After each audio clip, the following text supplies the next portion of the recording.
Ce 4 octobre, nous célébrons les 60 ans de la Constitution de la Ve République. À cette occasion, et pour bien comprendre la singularité de notre loi fondamentale, son inscription dans l'histoire, ses différentes mutations, mais aussi pour voir comment le président de la République actuelle est un héritier ou pas du général de Gaulle, nous recevons un juriste, spécialiste du droit constitutionnel, Pierre de Montalivet, bonjour. Bonjour. Je l'ai dit, vous êtes donc juriste, vous vous intéressez fortement à nos institutions. Vous êtes professeur à Paris-Est-Créteil, l'Université Paris 12, et puis vous avez aussi des cours à Sciences Po. Vous avez participé à un livre qui est sorti hier, je crois, s'appelle Les 60 ans de la Constitution. C'est publié chez Dalloz. Alors, notre Constitution a 60 ans, à l'aune de l'histoire française. Est-ce que cette Constitution est une vieille dame ou au contraire, c'est une jeunesse plein d'avenir ? Alors, effectivement, 60 ans, on pourrait penser à la retraite. Mais moi, je souhaite une longue vie à notre Constitution. D'une certaine façon, c'est une Constitution assez, finalement, ancienne par rapport à nos anciennes Constitutions, dans le sens où la seule Constitution qui a duré plus longtemps pour l'instant que celle de la Ve République, ce sont les lois constitutionnelles de 1875. Elles ont duré 65 ans. Donc, vous voyez, il nous reste 5 ans pour que la Constitution de 58 batte ce record de longévité constitutionnelle. On a une histoire qui est fortement marquée par l'instabilité. On dit souvent que la France, c'est un laboratoire constitutionnel.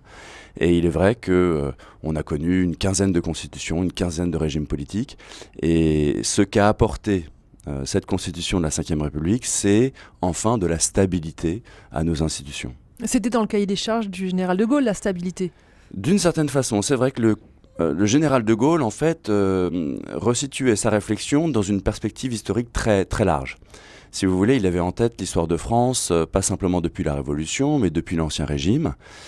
Et son idée, c'était de trouver une formule qui corresponde véritablement au caractère français. Et c'est pour ça que on parle parfois un peu d'un monarque républicain à propos du président de la République.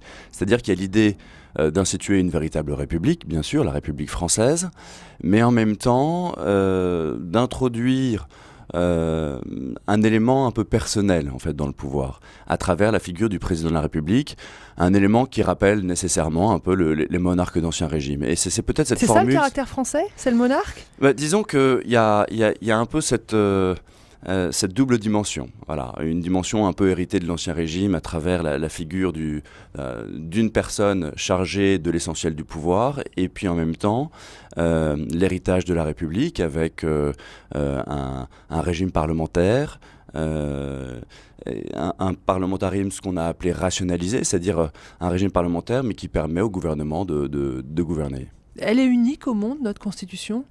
Est-ce qu'on nous l'envie ? Elle n'est pas forcément unique au monde, elle a pu inspirer d'autres constitutions. Alors certains ont parlé de régime semi-présidentiel pour signifier qu'il y avait comme ça un certain nombre de constitutions qui étaient d'un certain côté parlementaire, donc avec un gouvernement responsable devant un parlement, et puis en même temps un élément... On pense aux Britanniques, aux Allemands par exemple. Alors pas forcément, ce sont plutôt par exemple l'Autriche ou la Finlande, ou le Portugal, voilà, des pays, donc des régimes parlementaires, mais dans lesquels on a quand même un président qui est élu au suffrage universel. C'est un peu une mixité si vous voulez. Alors c'est pas totalement unique, je pense que ce qui fait notre spécificité, c'est que par rapport à ces autres pays, notre président a un pouvoir plus fort quand même. Voilà. Alors, est-ce qu'elle a pris des rides, notre République ? Elle a pris quelques rides, mais en même temps, elle a su faire des liftings à travers ses révisions. C'est la Constitution qui a été le plus révisée de toutes les constitutions qu'on a pu avoir. Elle a connu 24 révisions. La dernière en date, c'était celle de 2008. On a essayé de la réviser depuis, on n'a pas réussi. Donc, elle a su évoluer, si vous voulez, avec le temps. Et je pense que ce sont justement ces révisions qui lui ont permis de rester, de bénéficier de cette stabilité. Aujourd'hui, si le général de Gaulle revenait, est-ce qu'il reconnaîtrait sa Constitution ? Pas tout à fait. Bien sûr, elle a beaucoup évolué. Alors, elle s'est présidentialisée d'une certaine façon, notamment avec le référendum de 1962 sur l'élection du président de la République. Ça, c'était lui. Voilà, c'était lui. Mais il y a eu le quinquennat. Et je pense qu'il ne partagerait pas tout à fait la position de ceux qui étaient en faveur du quinquennat. Disons que ça rapproche davantage le président d'un Premier ministre. D'un autre côté, il y a eu aussi un rééquilibrage des institutions. C'est-à-dire que, notamment en 2008, on a voulu redonner plus de place au Parlement. Et puis, il y a une autre évolution qui tient à la place du juge. Ça, c'est une des évolutions qu'on n'avait pas forcément envisagées dès 1958. Prenez la place du Conseil constitutionnel, par exemple. Il y a eu un certain nombre de révisions et puis il y a eu une jurisprudence du Conseil qui a fait que c'est aujourd'hui un organe majeur qui se présente comme le défenseur des droits et des libertés des citoyens. Et ça, c'est, disons qu'on rattache ça à ce qu'on appelle l'état de droit, c'est-à-dire le fait que l'État se soumet à un droit, à une constitution qui protège les droits fondamentaux. Ça, c'est une des grandes évolutions de la Ve République. Et probablement que le général de Gaulle n'aurait pas du tout, ne reconnaîtrait pas forcément sa constitution sur ce point. Pierre de Montalivet, vous nous avez expliqué que cette constitution avait beaucoup évolué en 60 ans. Finalement, la constitution n'est pas gravée dans le marbre. Alors en quoi est-ce une loi au-dessus des lois ? Alors c'est une loi à part. Oui, c'est une loi à part, bien sûr. Ça reste une loi à part, malgré... Alors juridiquement, oui, c'est une loi à part parce que dans notre droit interne, si vous voulez, c'est la norme suprême. Voilà, c'est de toutes les règles juridiques qui existent aujourd'hui en France, c'est la norme qui a la valeur juridique la plus importante. Ça veut dire que toutes les autres normes, voilà, la loi doit lui être conforme, les traités doivent lui être compatibles, et donc c'est une loi à part, bien sûr. C'est une loi à part aussi de par son contenu. C'est elle qui fonde notre démocratie, c'est elle qui fonde nos droits et libertés. Et donc elle a une importance à la fois symbolique, politique, juridique, toute particulière. Ce qui explique l'importance de cette journée, de l'importance donnée à cet anniversaire. Oui, effectivement. Hein, pour moi, je pense pour tous les Français, ça devrait être une forme de belle journée, si vous voulez, parce que, alors on n'a pas en France... Qu'est-ce qu'on célèbre là, alors, finalement ? On célèbre la stabilité de nos institutions, on célèbre la stabilité, alors on a vu que, voilà, elles s'adaptent, hein, nos institutions, mais on célèbre finalement l'idée qu'on a enfin un régime stable. Voilà. Et ça, c'est déjà beaucoup, puisque ça permet de finalement concentrer notre attention sur d'autres sujets que le changement de constitution, comme c'était le cas à certaines époques. Vous devez trouver les Français bien ingrats, parce que en une du Figaro aujourd'hui, il y a un sondage Odoxa qui dit que seuls 44% des Français sont satisfaits de la Constitution. Alors c'est vrai que ça, c'est peut-être un trait français d'une manière générale, d'être toujours insatisfait et de se poser toujours des questions sur l'organisation de nos institutions. D'une certaine façon, c'est une bonne chose, mais d'un autre côté, je pense qu'on devrait voir de façon plus positive, en fait, cette constitution. C'est un acquis fondamental d'avoir une norme stable, une norme qui puisse organiser le pouvoir et qui, un peu à l'instar des États-Unis, si vous voulez. Alors prenez l'exemple des États-Unis, ils n'ont pas changé de constitution depuis 1787. Alors on n'atteint pas encore ce niveau-là, bien sûr, mais disons que c'est un acquis formidable, cette stabilité. Je pense que c'est probablement l'acquis majeur. On peut aussi, c'est une belle journée, un bel anniversaire, parce que je pense que la Constitution, elle a réussi à nous doter d'une démocratie assez efficace, en fait. Alors, ce jeudi, Emmanuel Macron va se rendre sur la tombe du général de Gaulle à Colombey-les-Deux-Églises pour rendre hommage au fondateur de notre Ve République. Emmanuel Macron, pour vous, pour vous qui êtes juriste constitutionnaliste, quel président de la Ve République est-il ? Comment s'inscrit-il dans cette histoire ?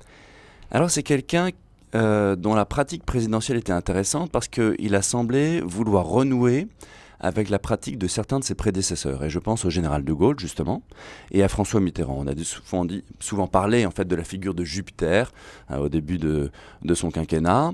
On a aussi dit, à juste titre, me semble-t-il, que sa pratique était en quelque sorte gaulo-mitterrandienne. Et c'est vrai que par rapport à Nicolas Sarkozy ou à François Hollande, il a semblé vouloir prendre un peu de hauteur, un peu de distance, en quelque sorte en habitant véritablement cette fonction présidentielle. Alors, j'ai l'impression que depuis quelques mois, quand même, les choses ont un peu changé. Probablement depuis peut-être la fin 2017. Sa communication a un peu changé, sa parole est devenue un peu moins rare, plus fréquente. Je pense que c'est difficile aujourd'hui, en fait, de reprendre à son compte la pratique des institutions qu'avait le général de Gaulle Les temps ont ou changé. le président Mitterrand. Voilà, le quinquennat a fait que le président de la République aujourd'hui doit en quelque sorte un peu diriger sa majorité et a tendance un peu à supplanter parfois le Premier ministre. Pierre de Montalivet, de quelle façon notre président s'est-il emparé des pouvoirs que lui donne notre Constitution? Je pense entre autres par exemple aux ordonnances. Alors, le président signe effectivement les ordonnances, c'est l'article 13 de la Constitution. Il s'est emparé d'une manière générale de tous les pouvoirs que lui confère la Constitution. On l'a bien vu au début de son quinquennat, lorsqu'il s'est affirmé comme le chef des armées. Voilà, c'est un titre que lui reconnaît la Constitution. Il l'a affirmé avec force, on le sait. C'est quelqu'un qui intervient beaucoup, je dirais qui laisse finalement assez peu de place à son Premier ministre. Et peut-être qu'il gagnerait à reprendre justement un peu peut-être de distance en laissant davantage le gouvernement gouverner dans la logique un peu qu'avait le général de Gaulle au début, même si on sait que le général de Gaulle habitait pleinement la fonction présidentielle. On est là dans la dérive présidentialiste que l'on reproche beaucoup à nos institutions et peut-être à Emmanuel Macron. Dérive, je dirais que ce sont les institutions qui le veulent. Voilà, c'est pas forcément la faute totalement des présidents eux-mêmes. Hein. C'est la logique, en fait, du quinquennat, la logique de l'inversion du calendrier électoral qui est intervenue peu de temps après la mise en place du quinquennat. Les textes conduisent à cela. Alors il est vrai que la pratique du président Macron, comme celle de certains de ses prédécesseurs, eh bien, favorise un peu, cristallise cette présidentialisation ou ce que vous appelez peut-être cette dérive présidentialiste. Il est dur, mais il me semble nécessaire que le président, finalement, se concentre vraiment sur les grands choix, sur l'essentiel, et que la mise en œuvre, les détails, en fait, de chaque mesure soient laissés vraiment au gouvernement. Alors, si on lit la presse ces derniers jours, même ces derniers mois, le mot crise politique vient de partout. On a eu l'affaire Benalla au début de l'été, et puis hier, le départ du ministre de l'Intérieur. Est-ce que vous, en tant que juriste, vous faites une lecture de ces affaires ? Alors on a une perspective historique un peu plus longue, c'est-à-dire que le mot crise est souvent utilisé aujourd'hui, un peu à toutes les sauces. Il ne me semble pas qu'on soit vraiment face à une véritable crise, hein, comme la crise du 13 mai 58 par exemple. Mais il est vrai qu'on est face à des difficultés. Ces difficultés, elles s'accumulent pour le président, pour l'exécutif d'une manière générale. Et il est vrai qu'on a davantage l'impression depuis quelques mois qu'il y a des hésitations, que par rapport à cette pratique dont je parlais au début du mandat, Jupiter, une stature gaulo-mitterrandienne, on a finalement le président est un peu rattrapé par certains phénomènes. On a l'impression qu'il y a une forme d'hésitation, de flottement sur un certain nombre de points qui nuisent un peu effectivement à l'image du pouvoir exécutif de manière générale. Mais il ne me semble pas pour autant que ce soit vraiment une crise. Le journaliste Alain Duhamel, qui vient de publier ses mémoires et qui est très présent dans les médias aujourd'hui, disait « La Ve République est sous contrôle démocratique ». Vous êtes d'accord avec cette affirmation ? Oui, de manière générale. On voit le Sénat, on voit les différentes commissions parlementaires. Oui, alors ce que révèle notamment l'affaire Benalla, c'est intéressant parce qu'on voit que les parlementaires, finalement, s'approprient davantage qu'auparavant, me semble-t-il, les pouvoirs de contrôle qui leur sont donnés. Et ça, c'est un exemple intéressant parce qu'on a souvent tendance à vouloir modifier notre constitution pour doter telle ou telle institution de nouveaux pouvoirs. Mais on se rend compte que ce qui manque parfois, c'est la volonté politique d'exercer les pouvoirs existants. Voilà. Et là, on a justement des commissions parlementaires qui exercent pleinement leurs pouvoirs. Donc oui, dire que la Ve est sous contrôle démocratique, c'est assez vrai. Contrôle démocratique par les représentants du peuple, contrôle aussi par les citoyens eux-mêmes. Et là, c'est aux citoyens aussi de prendre leurs responsabilités, bien sûr. Cet après-midi, le président de la République va s'exprimer devant le Conseil constitutionnel. Il pourrait relancer sa réforme des institutions. Pour vous, on a besoin de cette réforme ? Alors contrairement peut-être à d'autres, je suis un peu plus circonspect sur l'utilité, en tout cas sur la nécessité de cette révision constitutionnelle. Alors c'est au-delà d'une révision constitutionnelle, c'est une réforme institutionnelle, vous le dites bien, parce qu'il y a un volet constitutionnel et puis Juridiquement aussi, on parle d'un volet organique par une loi organique et d'un volet ordinaire par la loi ordinaire. Donc c'est une réforme institutionnelle globale. Sur certains points, elle est intéressante, elle est utile. Exemple par exemple, la suppression des membres de droit du Conseil constitutionnel. Voilà. Ce n'est pas une réforme d'ampleur, mais tout le monde s'accorde aujourd'hui depuis de nombreuses années. Et sur d'autres alors sur d'autres, ça me semble un peu plus, disons, discutable. La question de l'introduction de la proportionnelle pour élire les députés.